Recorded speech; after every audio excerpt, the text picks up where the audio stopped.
Так, всем снова привет. Сегодня снова здесь. Сегодня снова Мэтс приехал на очередную плановую небольшую починку. Такой мелкосрочный ремонт. Буду снимать дверную карту и чистить полностью все... Еще необходимо их закрепить. Все вот эти вот салазки, рельсы для стекла, потому что при открытии стекло встречает препятствие и начинает буксовать, и еле открывается, еле закрывается, скрипит. Сегодня постараюсь это локализовать. Плюс у меня, значит, руль прикручен как-то кривовато. Я когда еду ровно, у меня он в таком положении висит. Надо будет тоже это исправить. И плюс ручка селектора АКПП тоже болтается. Нужно будет это дело тоже, скорее всего, закрепить. Да, кстати, помимо селектора АКПП, у меня, значит, подлокотник открывается одна сторона, вторая не открывается с кнопки вот с этой, потому что здесь надломился пластик, тоже нужно будет это починить. При нажатии здесь должен выходить курок, он не выходит, нужно будет починить. Он выходит отсюда и давит вот сюда. Я сейчас открываю это дело, придавливая пальцем вот здесь. Это немножко неудобно, сейчас будем тоже это исправлять. Тут у меня неизменно тот самый набор форс, который мне подарила супруга. Сейчас этим инструментом будем раскручивать винты, болты и снимать дверную карту. Снял карту, короче, незадача. Я забыл окно закрыть. Умеете, могете. Сейчас хочу подсоединить, закрыть окно, потом МТ, вон все салазки приводить в порядок, чистить, потому что там явно с ними что-то не все хорошо. Сейчас будет прекрасная возможность услышать, как это все работает, как это скрипит. Вот сейчас нажимаю, слушайте.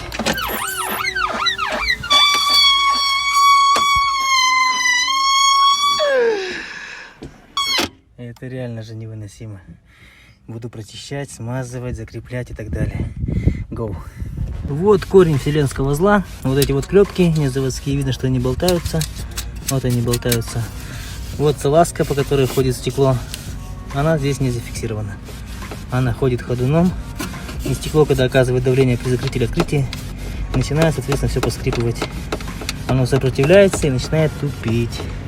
Сейчас будем это дело искоренять и исправлять. Логично. Одну клепку убрал, вторая клепка еще не побеждается. Сейчас будем ее довыковыривать. Пришел, опять меня выгоняет. Снова, короче, меня выгнал.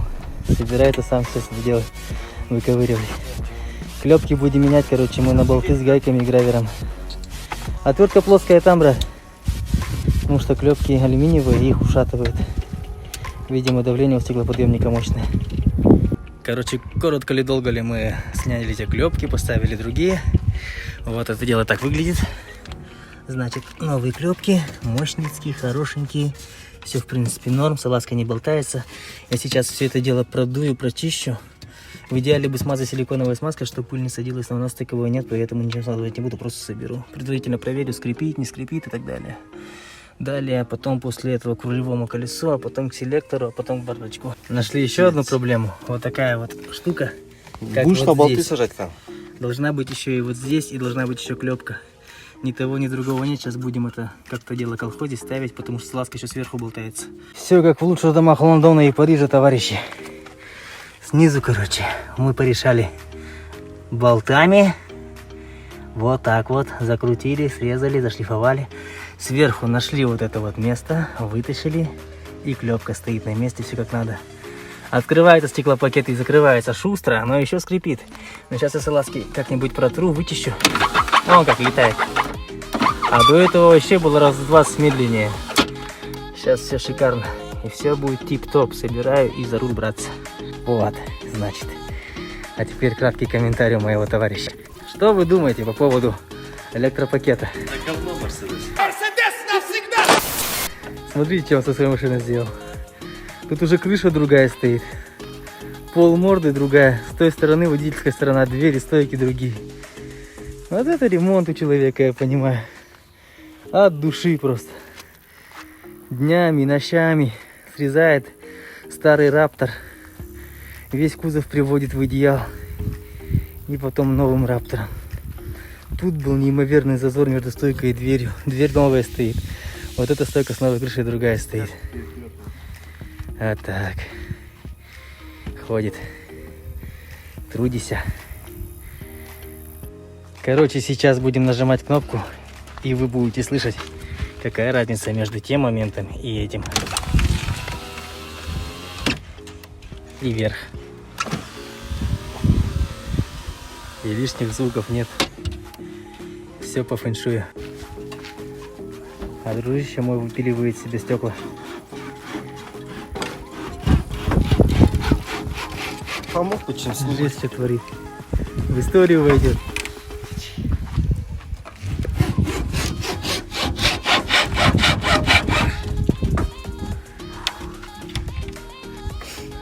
Теперь буду собирать карту, короче говоря. В принципе, ломать не строить, строить не ломать. Будем собирать. Стеклышко открывается, закрывается. Хорошо открывается, закрывается. И это уже хорошо.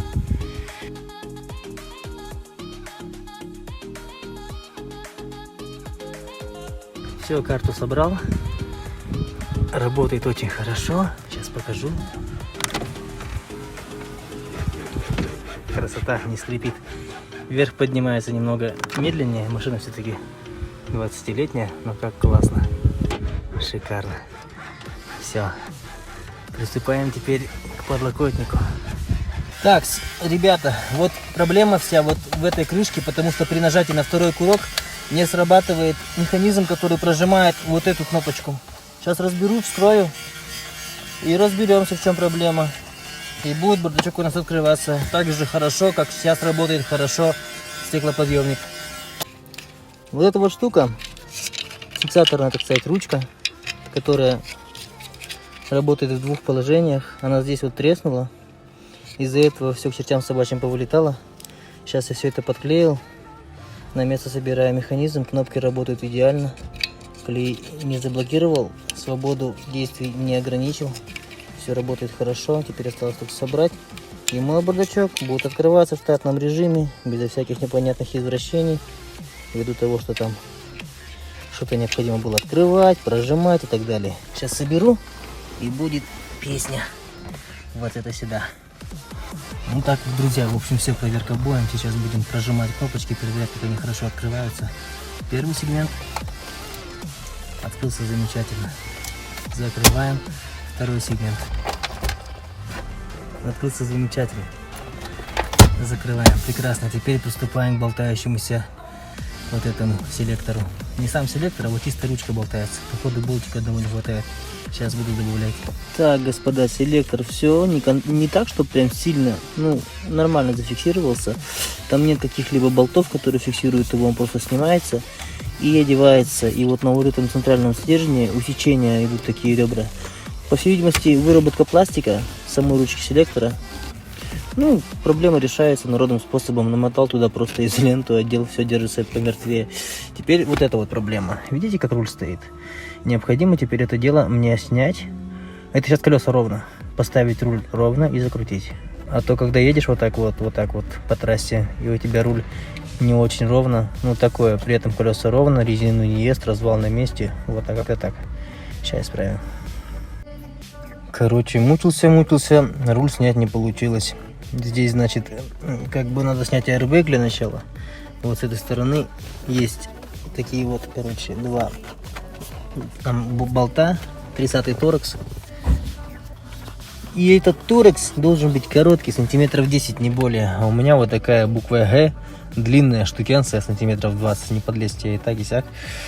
Ковырял, не получается.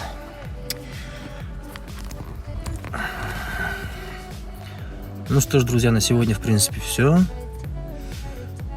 За светлый день снова справились, сделали все, что планировали, практически, кроме руля. Ну вот, собственно говоря, будет повод запилить еще один видос. Тут еще хватает всякого разного. Руль — это далеко не самое последнее. Поэтому, если что, давайте, свидимся. Лайки, подписка, все дела. До встречи.